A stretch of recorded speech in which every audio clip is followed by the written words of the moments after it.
Bonjour mesdames et messieurs et bienvenue à Perspective. Je suis Francis Denis. Aujourd'hui, 17 juillet 2014, la salle de presse du Vatican a annoncé la visite du pape François à Caserta, ville se trouvant non loin de Naples.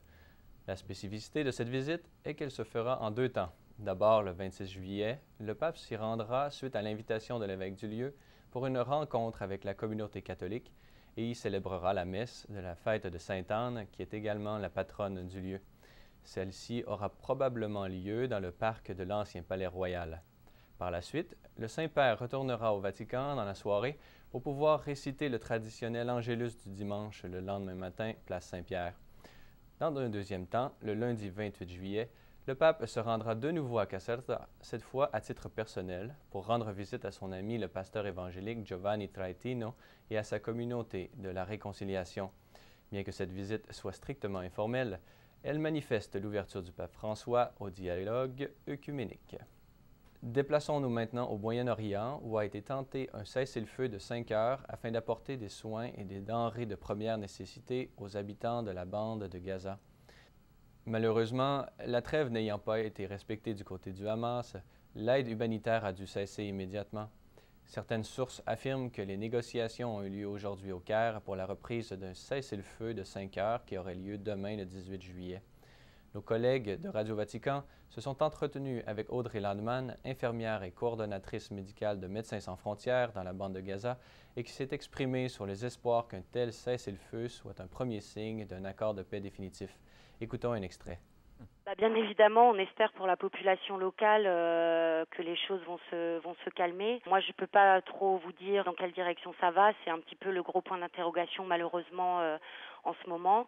Je pense que ce qui est important pour nous, c'est de continuer de négocier la protection des structures de santé, la protection des staffs médicaux, que ce soit le staff MSF ou les structures MSF, mais aussi les structures de santé publique et le staff médical du ministère de la Santé. Il faut que les employés des hôpitaux et le staff médical puissent continuer d'avoir accès aux patients, les ramener à l'hôpital, et il faut que les hôpitaux continuent d'être des structures protégées pour prendre en charge les patients. Il n'y a pas assez de protection des structures médicales à Gaza, c'est ce que vous nous dites? Je ne peux pas dire qu'il n'y a pas assez de protection, mais on n'a aucune certitude aujourd'hui sur ce qui va se passer dans les prochains temps.